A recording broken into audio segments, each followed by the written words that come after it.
Hello दोस्तों, आप सभी का स्वागत है समसामयिक घटना चक्र के इस ऑनलाइन प्लेटफॉर्म पर। आज अपने इस वीडियो में हम लोग बात करेंगे 30 जनवरी 2025 के महत्वपूर्ण खबरों पर। जो भी खबरें आपके पत्र पत्रिकाओं में रही, विभिन्न वेबसाइटों से ली गई है, चाहे पीआईबी हो, एएनआई हो, डीडी न्यूज हो, दैनिक जागरण हो, इंडियन एक्सप्रेस हो, द हिंदू हो, जनसत्ता हो, सभी के महत्वपूर्ण जो इंपॉर्टेंट खबरें होती है यहां पर कवर करने का प्रयास किया गया है। इस वीडियो का जो फॉर्मेट होता है मैं आपको डेली बताता हूं कि क्या क्या फायदा आपको मिल सकता है इस वीडियो से। यहां पर आपको प्रीलिम्स के फैक्ट भी मिल जाएंगे इसी वीडियो में, और साथ ही साथ मुख्य एग्जाम के लिए जो महत्वपूर्ण डाटा हो सकता है वो भी आपको इसी वीडियो लेक्चर में मिल जाएगा। जब भी हम वीडियो स्टार्ट करते हैं सबसे पहले दिवस से स्टार्ट करते हैं। किस दिवस मतलब जो दिन होते हैं, जिस दिन का वीडियो होता है उस दिन कौन सा महत्वपूर्ण दिवस पड़ता है उस पर भी हम लोग चर्चा करते हैं। देखते हैं जो 30 जनवरी का दिन है इसको शहीद दिवस के रूप में मनाते हैं। ठीक है, महात्मा गांधी जी की शहादत हुई थी इसी दिन। देखा जाए तो 30 जनवरी शहीद दिवस के रूप में मनाया जाता है। नाथूराम गोडसे ने इसी दिन बापू की हत्या कर दी थी। ठीक है, और आगे अगर हम बात करें तो यहीं पर जो 30 जनवरी का दिन है ना, इसको विश्व कुष्ठ दिवस के रूप में भी सेलिब्रेट करते हैं। विश्व कुष्ठ दिवस के रूप में मनाया जाता है 30 जनवरी का दिन। यहां पर जान ले तो भारत में विश्व कुष्ठ दिवस 30 जनवरी को महात्मा गांधी के स्मारक के रूप में मनाया जाता है। यह अंतरराष्ट्रीय दिवस कुष्ठ रोग से पीड़ित लोगों का सम्मान करने, इस बीमारी के बारे में जागरूकता बढ़ाने और कुष्ठ रोग से संबंधित कलंक और भेदभाव को समाप्त करने का एक अवसर के रूप में इसको सेलिब्रेट किया जाता है। ठीक है, यहीं पर सबसे बड़ी बात क्या है, इसका थीम क्या है इस बार का 2025 में जो विश्व कुष्ठ दिवस है ना, इसका थीम महत्वपूर्ण हो जाता है। एकजुट हो जाओ, काम करो, समाप्त करो, ये इसका थीम है। ठीक है, ये इसका थीम है वर्ष 2025 में जो विश्व कुष्ठ दिवस मनाया जा रहा है। इसका थीम क्या है, परीक्षा में आपसे पूछ ले हिंदी में, तो आप यहां पे टिक करके आइएगा। यूनाइट, ठीक है, एक्ट एंड एलिमिनेट। इंग्लिश में अगर जो पूछता है, इंग्लिश में लिखा रहता है तो यूनाइट, एक्ट, एलिमिनेट इसका थीम होगा। हिंदी में दिया रहता है तो एकजुट हो जाओ, काम करो, समाप्त करो। अब आते हैं हम अपने महत्वपूर्ण खबरों पर जो आपके परीक्षा के दृष्टिकोण से इंपॉर्टेंट है। देखते हैं कौन कौन सी खबर आपके पत्र पत्रिकाओं में रही जो आपके परीक्षा के दृष्टिकोण से इंपॉर्टेंट हो सकती है। अंतरराष्ट्रीय सरस्वती महोत्सव 2025। अब यहां पर देखें तो हरियाणा के मुख्यमंत्री नायब सिंह सैनी ने 29 जनवरी 2025 को हरियाणा के यमुनानगर में आदिबद्री में 7 दिवसीय अंतरराष्ट्रीय सरस्वती समारोह, ठीक है, सरस्वती महोत्सव 2025 का उद्घाटन किया। इंपॉर्टेंट है आपके लिए। इसका उद्घाटन कहां पर किया गया, हरियाणा के यमुनानगर जिले में किया गया है। यमुनानगर में पड़ता है आदिबद्री, जो सरस्वती के जन्म स्थान माना जाता है। ठीक है, अब वहीं पर किसके द्वारा किया गया, नायब सिंह सैनी के द्वारा किया गया, जो हरियाणा के मुख्यमंत्री है। कब किया गया, 29 जनवरी 2025 को किया गया। और यह समारोह कितने दिनों तक चलेगा, यह 7 दिवसीय समारोह है, 7 दिन तक चलेगा। ठीक है, महोत्सव के बारे में बात कर ले तो महोत्सव 4 फरवरी 2025 तक जारी रहेगा, जिसके दौरान विभिन्न सेमिनार, सांस्कृतिक कार्यक्रम और सरस मेले का आयोजन किया जाएगा। ठीक है, तो यहां पर आपके परीक्षा के दृष्टिकोण से इंपॉर्टेंट हो जाता है अंतरराष्ट्रीय सरस्वती महोत्सव। डायरेक्टली आपसे पूछ सकता है कि अंतरराष्ट्रीय सरस्वती महोत्सव का आयोजन कहां पर किया गया, हरियाणा के यमुनानगर जिले में किया गया था। अगली खबर देखिए, आपके एग्जाम के लिए बहुत ही महत्वपूर्ण है।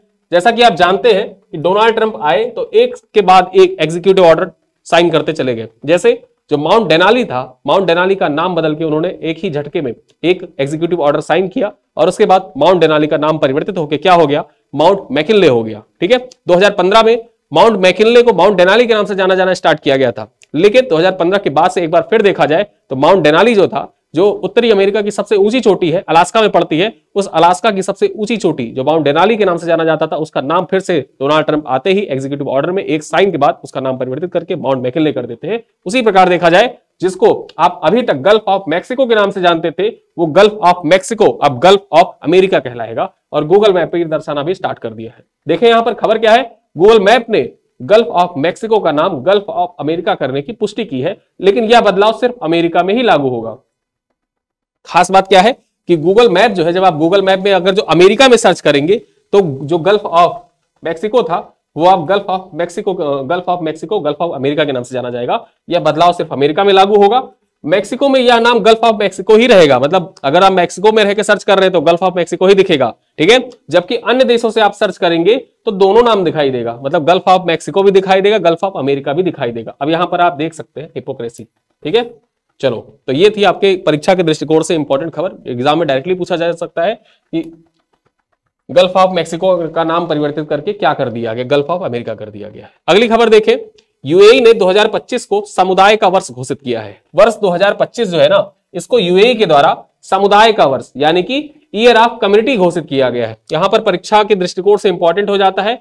कि यूएई के राष्ट्रपति शेख मोहम्मद बिन जायद अल नहयान जो है, इनके द्वारा 2025 को ईयर ऑफ कम्युनिटी घोषित किया गया है। ठीक है, ईयर ऑफ कम्युनिटी के रूप में वर्ष 2025 को घोषित किया गया है। और इस दौरान एक अभियान भी लॉन्च किया गया। अभियान का नारा क्या था? Hand in hand. ठीक है, जो अभियान है, इस अभियान का नारा क्या है? हैंड इन हैंड रखा जाएगा, जो समाज में एकता और समावेशिता को बढ़ावा देने का प्रतीक है। जो हैंड इन हैंड है, ये समाज में एकता और समावेशिता को बढ़ावा देने का प्रतीक माना जा रहा है। और यहां पर आप देख सकते हैं, ये है यूएई के राष्ट्रपति। ठीक है, इनका नाम क्या है? शेख मोहम्मद बिन जायद अल नहयान इनका नाम है। ठीक है, इनके द्वारा समुदाय का वर्ष, परीक्षा में आपसे डायरेक्टली ऐसे ही पूछ सकता है कि हाल ही में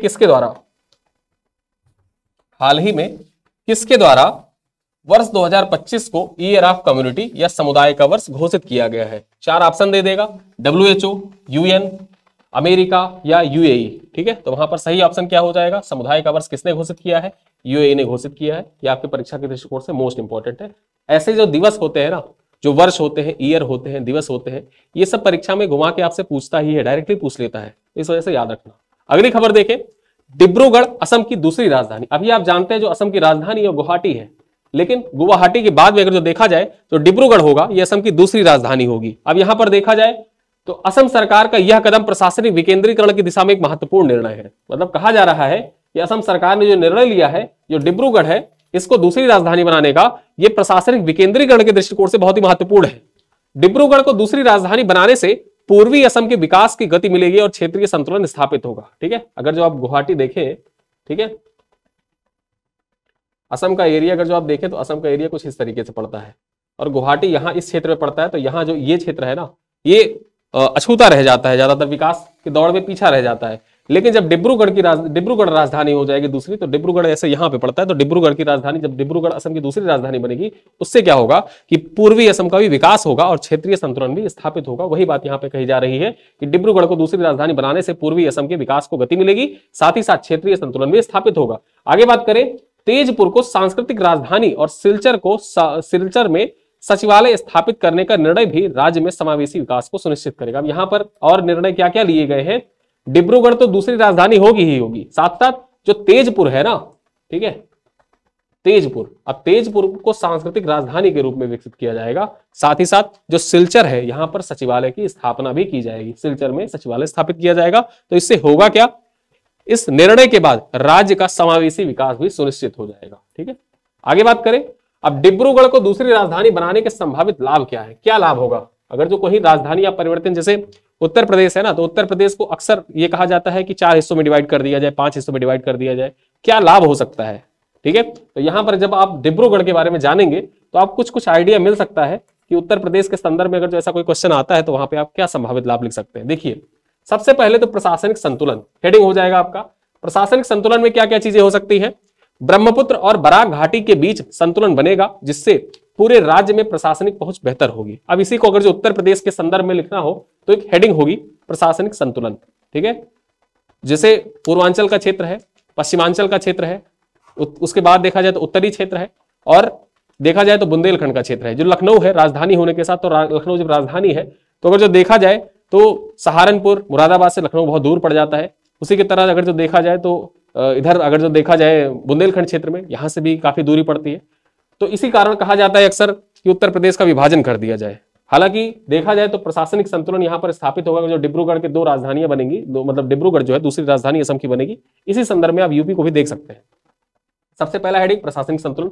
अगली हेडिंग हो जाएगी आर्थिक विकास। आर्थिक विकास कैसे होगा असम का? बुनियादी ढांचे के विकास और सरकारी संस्थानों की स्थापना में स्थानीय अर्थव्यवस्था को बढ़ावा मिलेगा। जब सरकारी संस्थान स्थापित होंगे तो इससे जो स्थानीय अर्थव्यवस्था है उसको बढ़ावा मिलेगा। पर्यटन और निवेश अगली हेडिंग हो जाएगी। तीसरी हेडिंग देख लेते हैं, बेहतर कनेक्टिविटी और सरकारी उपस्थिति से पर्यटन और निवेश में वृद्धि होगी। अब यहां पर चौथा पॉइंट देख लेते हैं, सबसे महत्वपूर्ण, राजनीतिक भागीदारी। अब यहां पर राजनीतिक भागीदारी के बारे में बात कर ले तो राज्य के विभिन्न हिस्सों की समस्याओं और जरूरतों की सीधे विधानसभा में प्रस्तुत करने की सुविधा हो जाएगी इससे। ठीक है, जो स्थानीय जरूरतें होती हैं सीधे विधानसभा में प्रस्तुत करने की जो सुविधा है वो प्राप्त हो जाएगी जब डिब्रूगढ़ की दूसरी राजधानी बनाने के संभावित लाभ ये हो सकते हैं। ठीक है, ये संभावित लाभ यहाँ पर मैंने स्वयं लिखे हैं, ये लाभ हो सकते हैं। अब इसी संदर्भ में उत्तर प्रदेश का जो राजधानी है, उत्तर प्रदेश की 2 राजधानियां हो जाए तो ऐसे भी जो संभावित लाभ हो सकते हैं, या ऐसा प्रश्न आपसे अगर जो इंटरव्यू में पूछ ले तो क्या क्या संभावित लाभ हो सकते हैं, वहां पर आप इन सब चीजों को मेंशन कर सकते हैं। आगे देखें, त्रिनिदाद और टोबैगो की राष्ट्रपति को प्रवासी भारतीय सम्मान पुरस्कार, जो प्रवासी भारतीय सम्मान पुरस्कार है वो त्रिनिदाद और टोबैगो की जो राष्ट्रपति है, ठीक है, उनको प्रदान किया गया है। और ये जो त्रिनिदाद और टोबैगो, ये जो देश है प्रशांत महासागर के द्वीपीय देश है, यहां अगर जब बात करें तो जो यहाँ की राष्ट्रपति है वो जब उड़ीसा में आयोजित किया गया था 18वां प्रवासी भारतीय दिवस, उस दौरान ये मुख्य अतिथि के रूप में वर्चुअल संबोधन इन्होंने दिया था। ठीक है, अब यहाँ प्रवासी भारतीय दिवस की बात कर ले तो 8 से 10 जनवरी के बीच में प्रवासी भारतीय दिवस आयोजित किया गया था। कहां पर? भुवनेश्वर, उड़ीसा में इसका आयोजन किया गया था। 18वां संस्करण था, इस बार आयोजित किया गया था। उद्घाटन समारोह जो उद्घाटन समारोह था उसका उद्घाटन किसने किया था? तो प्रधानमंत्री मोदी के द्वारा किया गया था। वहीं पर क्रिस्टीना कार्ल कंगालू जो थी उनके द्वारा वर्चुअल संबोधन दिया गया था, मुख्य अतिथि के रूप में शामिल हुई थी। और जो समापन समारोह था, समापन समारोह के दौरान जो भाषण था वो राष्ट्रपति द्रौपदी मुर्मू के द्वारा दिया गया था। और इसी के साथ जो समापन था वो 10 जनवरी 2025 को प्रवासी भारतीय दिवस समाप्त हो गया था। तो यहां पर हम लोग बात कर लेते हैं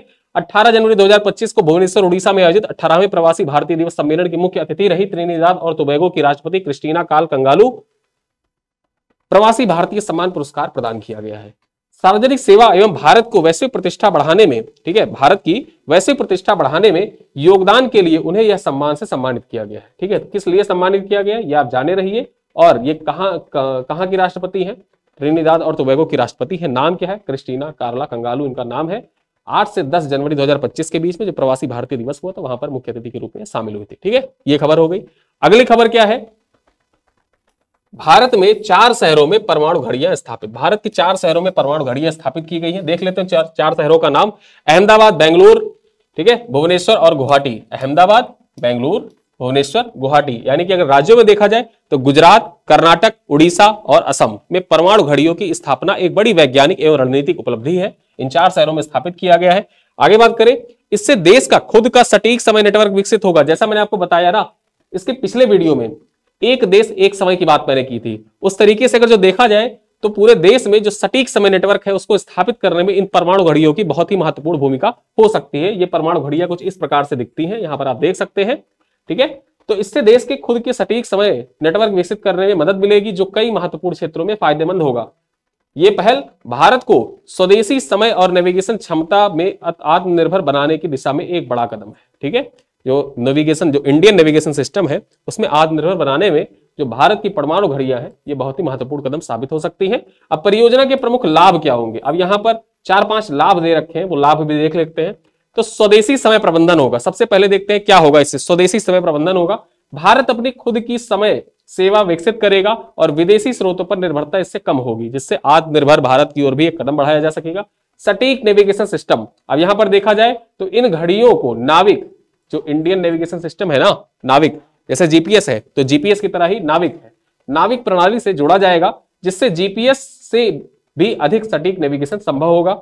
आगे देखें, सुरक्षा एवं रक्षा, सैन्य एवं रक्षा प्रणालियों के लिए सटीक समय प्रबंधन महत्वपूर्ण होता है, जिससे भारत की साइबर सुरक्षा और सामरिक क्षमता मजबूत होगी जब भारत परमाणु घड़ियों के माध्यम से अपना समय विकसित कर लेगा। ठीक है, आगे देखें, वैज्ञानिक और औद्योगिक विकास में भी योगदान देगा, लाभ होगा इससे। टेलीकॉम, बैंकिंग, स्टॉक मार्केट और अंतरिक्ष अनुसंधान जैसे क्षेत्रों में बेहतर समय समन्वय मिलेगा इसके माध्यम से। साथ ही साथ राष्ट्रीय भौतिक प्रयोगशाला की भूमिका इसमें क्या होगी?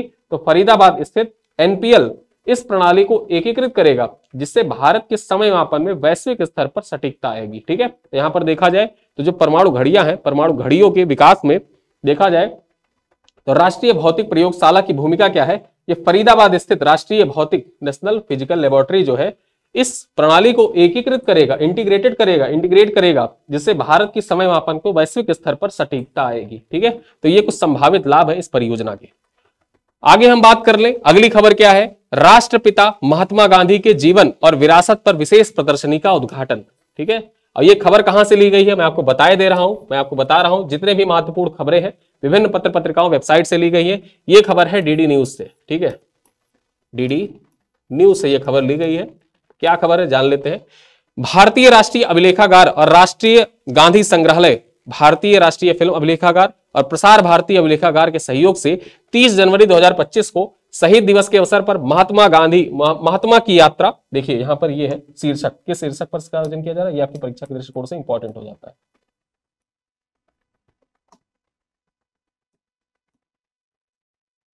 महात्मा की यात्रा उनके अपने दस्तावेजों के माध्यम से, ठीक है, इस शीर्षक पर एक विशेष प्रदर्शनी का आयोजन किया जा रहा है। ठीक है, इस विशेष प्रदर्शनी का आयोजन किया जा रहा है। इस प्रदर्शनी का उद्घाटन महात्मा गांधी की पोती तारा गांधी भट्टाचार्य और राष्ट्रीय गांधी संग्रहालय के अध्यक्ष के द्वारा राष्ट्रीय गांधी संग्रहालय राजघाट नई दिल्ली में किया जाएगा। जो यहाँ का प्रदर्शनी हॉल है, इस प्रदर्शनी हॉल में इस प्रदर्शनी का आयोजन किया जा रहा है। देखिए कहां पर आयोजन किया जाएगा, देखिए राष्ट्रपिता महात्मा गांधी के जीवन और विरासत पर विशेष प्रदर्शनी का जो आयोजन किया जाएगा, ये नई दिल्ली के जो राजघाट में गांधी संग्रहालय है, यहां पर इसका आयोजन किया जाएगा। उद्घाटन किसके द्वारा किया जाएगा, महात्मा गांधी की जो पोती हैं तारा गांधी भट्टाचार्य, इनके द्वारा इसका उद्घाटन किया जाएगा। और ये किस शीर्षक पर इस प्रदर्शनी का आयोजन किया जा रहा है, शीर्षक आपके परीक्षा के दृष्टिकोण से इंपॉर्टेंट है। इसका शीर्षक है महात्मा की यात्रा। ठीक है, उनके अपना दस्तावेजों के माध्यम से, जो उनके दस्तावेज से उन्हीं के माध्यम से महात्मा की यात्रा को दर्शाने का प्रयास किया गया। विशेष प्रदर्शनी उनके पुण्यतिथि पर आयोजित किया जा रहा है। अगली खबर देखें, Maharaja Hari Singh peace and harmony award 2024-25 देख लेते हैं। महाराजा हरि सिंह नाम सुन के आप समझ गए होंगे, जम्मू कश्मीर के महाराज थे, अंतिम महाराज। बात करें तो जम्मू कश्मीर के सत्या रिजॉर्ट में आयोजित एक भव्य समारोह में लेफ्टिनेंट गवर्नर है वहां के मनोज सिन्हा, इनको प्रतिष्ठित महाराजा हरि सिंह पुरस्कार से सम्मानित किया गया। एलजी जो है जम्मू कश्मीर के एलजी को महाराजा हरि सिंह पुरस्कार से सम्मानित किया गया। गुलिस्तान न्यूज नेटवर्क द्वारा आयोजित इस कार्यक्रम के तहत Maharaja Hari Singh peace and harmony award 2024-25 का आयोजन किया गया था। ठीक है, आगे बात करें, यह सम्मान जम्मू कश्मीर में सुधारों और योजनाओं के प्रति एलजी मनोज सिन्हा के योगदान को मान्यता देने के लिए दिया गया है। यह है मनोज सिन्हा जी, गाजीपुर के रहने वाले हैं, उत्तर प्रदेश के, और इनको जम्मू कश्मीर में देखा जाए तो पीस एंड हार्मनी अवार्ड यानी कि Maharaja Hari Singh peace and harmony award से इनको सम्मानित किया गया है। यह परीक्षा के दृष्टिकोण से बहुत ही महत्वपूर्ण है। अगली खबर देखें क्या है, तेलंगाना में एक्सपीरियम पार्क का उद्घाटन, जो एक्सपीरियम पार्क है ना, इसका उद्घाटन तेलंगाना में किया गया है। किसके द्वारा किया गया है, रेवंत रेड्डी के द्वारा किया गया है। यहाँ आप देख सकते हैं तेलंगाना के मुख्यमंत्री है रेवंत रेड्डी। इनके बारे में चर्चा कर ले तो तेलंगाना के मुख्यमंत्री रेवंत रेड्डी ने हाल ही में 150 एकड़ में फैले एक एक्सपीरियम पार्क का उद्घाटन किया है, जिसमें 2500 से अधिक दुर्लभ पौधों की प्रजातियां शामिल है। जो एक्सपीरियम पार्क है ना, यहाँ पर 25,000 नहीं 25,000 से ज्यादा दुर्लभ प्रजातियां यहाँ पर पौधों की शामिल है यहाँ पर। ठीक है, और यह परियोजना जो है ये 150 करोड़ रुपए की लागत से एक निजी व्यक्ति द्वारा विकसित किया गया है। जो एक्सपीरियम पार्क है ना, ये 150 करोड़ रुपए की लागत से एक निजी व्यक्ति के द्वारा, मतलब एक व्यक्ति के द्वारा इसको बनाया गया था। और इसका उद्घाटन किसके द्वारा किया गया है, ये आपके परीक्षा के लिए इंपॉर्टेंट हो जाता है, रेवंत रेड्डी के द्वारा किया गया है। और ये एक्सपीरियम पार्क कहां पे, तेलंगाना में अवस्थित है। ठीक है, अगली खबर देखें, ग्रिडकॉन 2025 का आयोजन। अब ग्रिडकॉन 2025 का आयोजन, जो भी ग्रिडकॉन 2025 से रिलेटेड महत्वपूर्ण खबरें हैं, पॉइंट्स हैं, उन पे आइए चर्चा कर लेते हैं। विद्युत मंत्रालय के अंतर्गत आने वाली महारत्न सार्वजनिक क्षेत्रीय उद्यम, ठीक है, power grid corporation of India limited, power grid corporation of India limited Gridcon 2025 का आयोजन कर रहा है। यह एक अंतरराष्ट्रीय प्रदर्शनी सह सम्मेलन है जो 9 मार्च से 11 मार्च तक यशोभूमि द्वारिका दिल्ली में आयोजित किया जाएगा। ठीक है, तो यहां पर आपके परीक्षा के लिए इंपॉर्टेंट क्या हो जाता है, परीक्षा के लिए इंपॉर्टेंट ये हो जाता है कि जो ग्रिड कॉइन है इसका आयोजन किसके द्वारा किया जा रहा है। सबसे पहले तो यही इंपॉर्टेंट है, ग्रिड कॉइन का आयोजन किसके द्वारा किया जा रहा है, इसका आयोजन किया जा रहा है power grid corporation of India limited के द्वारा। कहां पर इसका आयोजन किया जा रहा है, तो इसका आयोजन नई दिल्ली के यशोभूमि में किया जा रहा है। कहां पर, यशोभूमि नई दिल्ली में इसका आयोजन किया जा रहा है। कब किया जाएगा, तो ये 9 मार्च से 11 मार्च तक चलेगा। ठीक है, तो यहां पर ये तीनों पॉइंट आपके परीक्षा के दृष्टिकोण से टू द पॉइंट है, किसके द्वारा, कहां और कब। ठीक है, बात करें आगे तो इस मेगा इवेंट में 2000 से अधिक सम्मेलन प्रतिनिधि शामिल होंगे, 150 से अधिक प्रदर्शनकारी कंपनियां शामिल होंगी, 150 से अधिक शोध पत्र, पोस्टर, प्रस्तुतियां और दुनिया भर से 30 से अधिक देशों के प्रतिनिधि भी इसमें हिस्सा लेंगे। तो यहां पर आप जो ग्रिडकॉन है 2025, ग्रिडकॉन 2025 के बारे में संपूर्ण जानकारी आपको बता दी, जो आपके परीक्षा के दृष्टिकोण से इंपॉर्टेंट हो सकता है। अगली खबर देखें क्या है, भारत नेपाल मैत्री महोत्सव। अब भारत नेपाल मैत्री महोत्सव के संदर्भ में देखा जाए जो इंपॉर्टेंट पॉइंट्स हैं, उन पॉइंट्स पर चर्चा कर लेते हैं। देखते हैं, भारत नेपाल की साझा सांस्कृतिक विरासत को बरकरार रखने की परंपरा के क्रम में संस्कृति विभाग इस वर्ष भी भारत नेपाल मैत्री महोत्सव का आयोजन कर रहा है। ठीक है, तो यहां पर सबसे पहले इंपॉर्टेंट क्या हो जाता है, जो भारत नेपाल मैत्री महोत्सव है इसका आयोजन किसके द्वारा किया जा रहा है, जो संस्कृति विभाग है इसके द्वारा इसका आयोजन किया जा रहा है। पॉइंट देखिए क्या कह रहा है। भारत नेपाल मैत्री महोत्सव सांस्कृतिक यात्रा 5 फरवरी से सिद्धार्थनगर से प्रारंभ होकर महाराजगंज, कुशीनगर, बलरामपुर, श्रावस्ती, बहराइच, लखीमपुर होते हुए 23 फरवरी को पीलीभीत में समाप्त होगा। अब यहां पर ये देखा जाए तो ये यूपी स्पेशल के दृष्टिकोण से इंपॉर्टेंट है। यूपी स्पेशल के जो करंट अफेयर होते हैं, देखिए यूपी स्पेशल के करंट अफेयर मैं आपको कराता हूं, इसके बारे में आपको टेंशन लेने की जरूरत नहीं है। जनवरी 2024 से लेके और नवंबर 2024 तक के करंट अफेयर अपडेट है, पीडीएफ आप जो प्लेलिस्ट बनी हुई है उस प्लेलिस्ट में आपको संपूर्ण मिल चुका है। दिसंबर के करंट अफेयर पेंडिंग में थे, वो भी कंप्लीट हो जाएंगे। जनवरी का जो करंट अफेयर है वो भी कंप्लीट हो जाएगा, ठीक है। अब जैसे महीना खत्म होगा उसके बाद हम लोग फरवरी जैसे स्टार्ट करेंगे तो फरवरी में जनवरी 2025 के जो इंपॉर्टेंट करंट अफेयर है उनको कवर कर लेंगे, साथ ही साथ दिसंबर 2024 के जो इंपॉर्टेंट करंट अफेयर एक ही वीडियो में दोनों कवर हो जाएगा, ठीक है। तो यूपी स्पेशल के दृष्टिकोण से ये इंपॉर्टेंट है। बात कर ले यहाँ पर भारत नेपाल मैत्री महोत्सव जो है ये कहां से स्टार्ट हुआ, ठीक है। सिद्धार्थनगर से इसका स्टार्टिंग होगा। कब स्टार्ट होगा? ये 5 फरवरी से स्टार्ट होगा। उसके बाद देखा जाए तो महाराजगंज, कुशीनगर, बलरामपुर, श्रावस्ती, बहराइच, लखीमपुर खीरी होते हुए 5 फरवरी को पीलीभीत में समाप्त हो जाएगा। अब ये अगर जो आप यूपी का मैप देखेंगे ना, यूपी का मैप जब आप देखते हैं,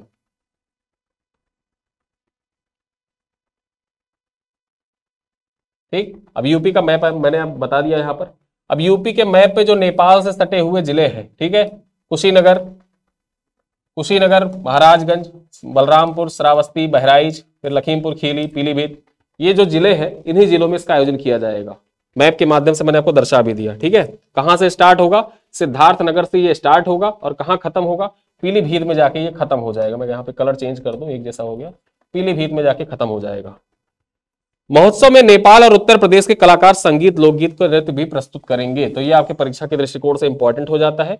जो भारत नेपाल मैत्री महोत्सव है, मुख्य परीक्षा में जब भारत नेपाल संबंधों के बारे में कोई प्रश्न आता है तो वहां पर आप इन चीजों को मेंशन कर सकते हैं। सांस्कृतिक दृष्टिकोण से भी जो देशों के संबंध होते हैं वो महत्वपूर्ण होते हैं।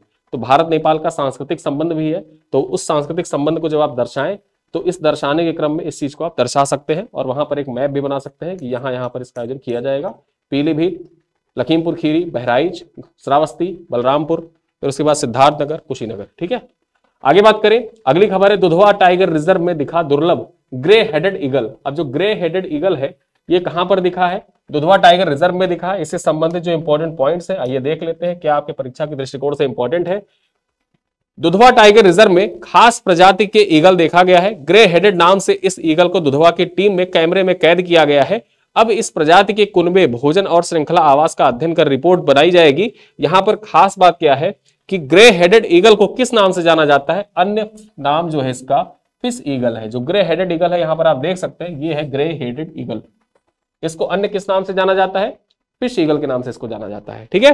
क्यों जाना जाता है? वजह यह है कि यह पक्षी मछलियों के शिकार का शौकीन है। यह जलाशयों के पास में पाया जाता है। दुधवा में इस बार इसे बांके ताल के पास देखा गया है, ठीक है। तो परीक्षा में आपसे डायरेक्टली यह भी पूछ सकता है कि हाल ही में चर्चा में रहा बांके ताल उत्तर प्रदेश के किस जिले में है, ठीक है। तो जिले का नाम बताएंगे आप। अगर जो टाइगर रिजर्व पूछ ले कि निम्नलिखित में से किस टाइगर रिजर्व में अवस्थित है बांके ताल, निम्नलिखित में से किस टाइगर रिजर्व में अवस्थित है, 4-5 टाइगर रिजर्व का नाम दे देता है। वहां पर आप टिक करके आना कि दुधवा टाइगर रिजर्व जो है ये कहां पर अवस्थित है, ठीक है। दुधवा टाइगर रिजर्व में ही बांके ताल अवस्थित है, ठीक। तो ये आपकी परीक्षा के दृष्टिकोण से इंपॉर्टेंट हो जाता है। अगली खबर क्या है? बद्री नारायण को कन्हैया लाल सेठिया पुरस्कार, ठीक है। बद्री नारायण को मिला कन्हैया लाल सेठिया पुरस्कार। हिंदी भाषा के विख्यात कवि बद्री नारायण को उनकी कविता के लिए कन्हैया लाल सेठिया पुरस्कार दिए जाने की घोषणा की गई है। यह पुरस्कार उन्हें जयपुर साहित्य महोत्सव में 1 फरवरी को दिया जाएगा, ठीक है। यह पुरस्कार कब दिया जाएगा? 1 फरवरी को दिया जाएगा। कहां पर? जयपुर साहित्य महोत्सव में। अगली खबर क्या है इसी में? अपनी कविताओं के माध्यम से उन्होंने कमजोरों और पीछे छूट गए समूहों के सपनों को कलमबद्ध किया है, ठीक है। यानी कि देखा जाए जो बद्री नारायण है उन्होंने अपनी कविताओं के माध्यम से जो कमजोर वर्ग है तथा पीछे छूट गए लोग हैं ऐसे समूहों को, उनके सपनों को अपने कलम के माध्यम से कलमबद्ध किया है। इनकी प्रमुख कृतियों को देख ले तो सच सुने कई दिन हुए 1994 में प्रकाशित हुई थी। शब्द दीपयम 2004 में प्रकाशित हुई। खुदाई में हिंसा 2011 में हुआ। तुमड़ी का शब्द 2019 में। जैसे कविता संग्रह है ये बद्रीनारायण की प्रमुख रचनाएं हैं। तो यहाँ पे कुछ प्रमुख रचनाएं भी बद्रीनारायण के बारे में दी हुई हैं, ये परीक्षा के दृष्टिकोण से भी इंपॉर्टेंट हो सकती है। कथन कारण में ये चीजें पूछी जा सकती है कि बद्रीनारायण को कन्हैयालाल सेठिया पुरस्कार दिया गया, पहला कथन हो सकता है। दूसरा कथन पूछ ले कि खुदाई में हिंसा वर्ष 2011 में प्रकाशित हुई इनकी प्रमुख कविता थी। ठीक है, कौन सा कथन सही है? केवल एक सही है, केवल दो सही है, दोनों कथन सही है, या दोनों कथन गलत है? तो यहाँ पर दोनों कथन सही है। तो यहाँ पर हमने बद्रीनारायण को कन्हैयालाल सेठिया पुरस्कार के बारे में चर्चा कर ली। अब आइए इसी स्लाइड पर आधारित जो महत्वपूर्ण कुछ क्वेश्चन है उन क्वेश्चनों के बारे में भी चर्चा करते हैं। अब उन क्वेश्चन के बारे में चर्चा करेंगे तो इसको देखते हैं आज का सवाल क्या है। ठीक है, अब आज का सवाल देखें तो पहला सवाल क्या कह रहा है? पहला सवाल देखा जाए तो एनवायरमेंट के दृष्टिकोण से महत्वपूर्ण हो जाता है। ठीक है, सॉरी, एनवायरमेंट के दृष्टिकोण से भी इंपॉर्टेंट हो जाता है। यहां पर देखें, ग्रिडकॉन 2025 का आयोजन किसके द्वारा किया गया? Coal India limited, power grid corporation of India limited, भारतीय विद्युत प्राधिकरण, राष्ट्रीय ताप विद्युत निगम। तो यहां पर 4 ऑप्शन दिए हैं और इसमें सही आंसर क्या हो जाएगा? आपका सही आंसर हो जाएगा यहां पर ऑप्शन नंबर बी। ठीक है, power grid corporation of India limited के द्वारा जो ग्रिडकॉन 2025 है ये इसका आयोजन किया जा रहा है और इसका आयोजन जो होगा वो कहां पर इसका आयोजन किया जाएगा? यशोभूमि, यशोभूमि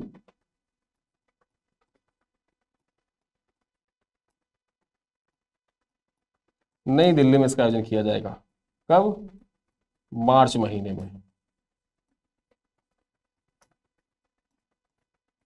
ठीक है, मार्च महीने में यशोभूमि नई दिल्ली में इसका आयोजन किया जाएगा। ये आपके परीक्षा के दृष्टिकोण से बहुत ही महत्वपूर्ण है, ग्रिडकॉन 2025। अगली खबर क्या है? Question number 2।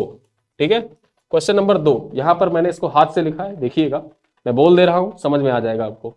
निम्नलिखित कथनों पर विचार करें। पहला कथन क्या कह रहा है? जयपुर साहित्य महोत्सव के दौरान कन्हैयालाल सेठिया पुरस्कार प्रदान किया जाएगा। ठीक है, यानी कि कहां पर प्रदान किया जाएगा? जयपुर साहित्य महोत्सव के दौरान प्रदान किया जाएगा कन्हैयालाल सेठिया पुरस्कार। ठीक है, दूसरा कथन कह रहा है यह पुरस्कार वरिष्ठ पत्रकार बद्रीनारायण को प्रदान किया जाएगा। ठीक है, अब आपको बताना है कौन सा कथन सही है। केवल कथन एक सही है, केवल कथन 2 सही है, दोनों कथन सही है, या दोनों कथन गलत है? तो यहां पर जो कथन है वो केवल एक सही है। कथन एक तो सही है कि जयपुर साहित्य महोत्सव के दौरान कन्हैयालाल सेठिया पुरस्कार जो है ये प्रदान किया जाएगा। कब? 1 फरवरी को। 1 फरवरी को यह अवार्ड प्रदान किया जाएगा। दूसरा कथन गलत हो जाएगा। क्यों गलत हो जाएगा? यहां लिखा है वरिष्ठ पत्रकार, वरिष्ठ पत्रकार नहीं, कवि है। ठीक है, पत्रकार नहीं है, कवि है, बद्रीनारायण। ठीक है, बद्रीनारायण, इनको प्रदान किया जाएगा। यहां पर जो नाम है, नाम तो शुद्ध दिया हुआ है, ठीक दिया हुआ है, लेकिन यहां पर जो पत्रकार लिख दिया ना, वो पत्रकार गलत हो गया, कवि है ये। तो इस वजह से देखा जाए तो हमारा केवल पहला कथन सही है, केवल पहला कथन सही है, दूसरा कथन यहां पर हमारा गलत है। अगला क्वेश्चन क्या है? Question number 3, grey headed eagle को किस नाम से भी जाना जाता है? अन्य किस नाम से जाना जाता है? Snake eagle, fish eagle, harpy eagle या सी ईगल? ठीक है, तो यहां पर जो ग्रे हेडेड ईगल है ये मछली का शौकीन होता है। किसका? मछली का शौकीन। अब मछली का शौकीन है तो इस वजह से फिश ईगल के नाम से इसको जाना जाता है। ठीक है, कहां पर देखा गया ये?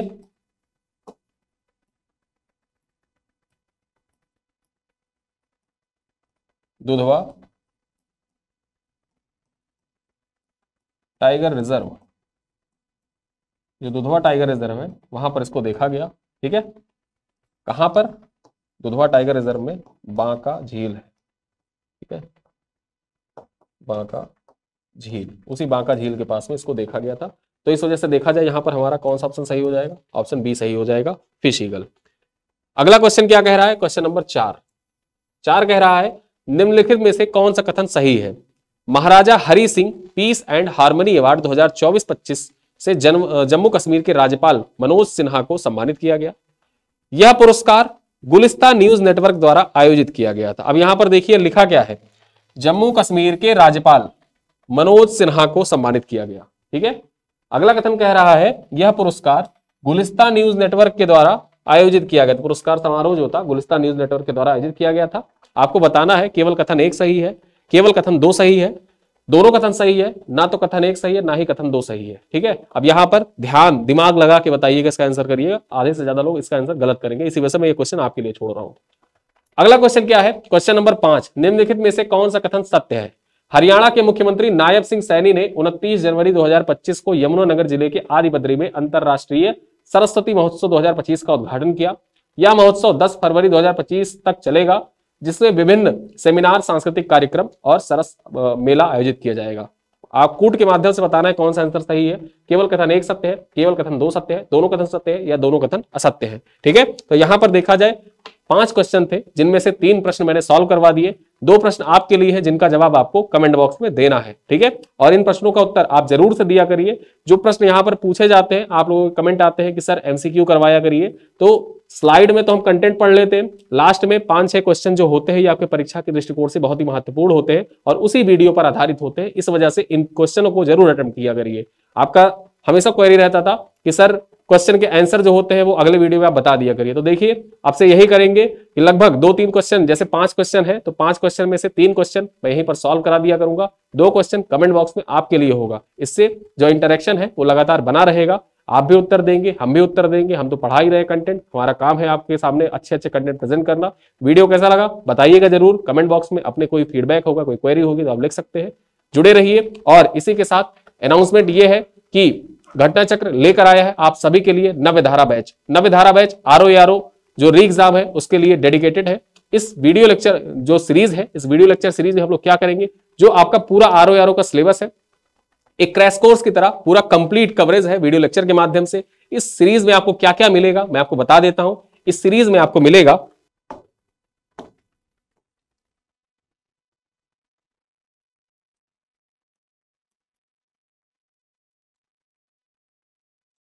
संपूर्ण वीडियो कवरेज,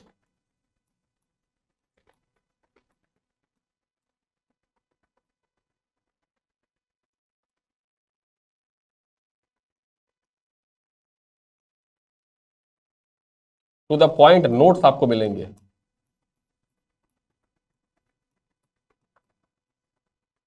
साथ ही साथ वीडियो लेक्चर पर आधारित आपको क्विज भी मिलेगा। ठीक है,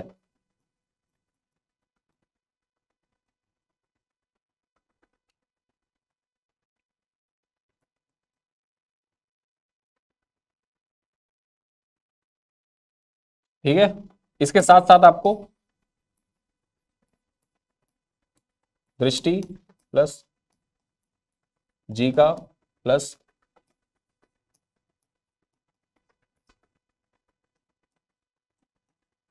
करंट क्विज के पीडीएफ आपको दिए जा रहे हैं लेटेस्ट। साथ ही साथ यहां पर चौथे नंबर पर हम बात करें, सबसे खास बात 5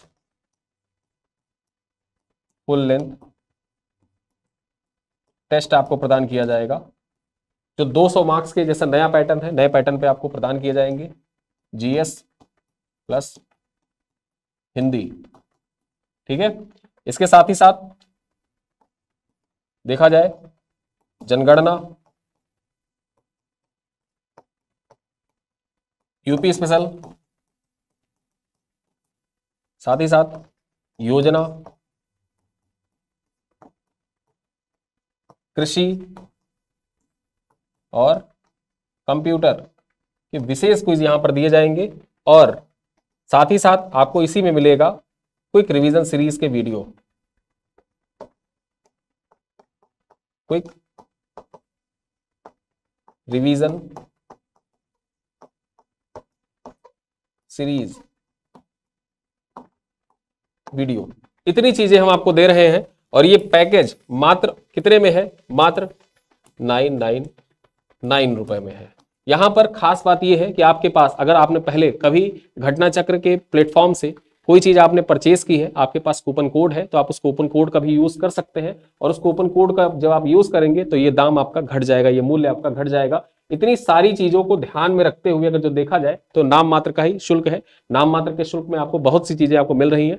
सारी पूरी टीम डेडिकेट होके इस टाइम आरओ नवधारा बैच पर ही लगी हुई है। अच्छे से तैयारी कराई जाएगी आपकी एक संपूर्ण कवरेज के लिए। आप जुड़ सकते हैं हमारे इस बैच से।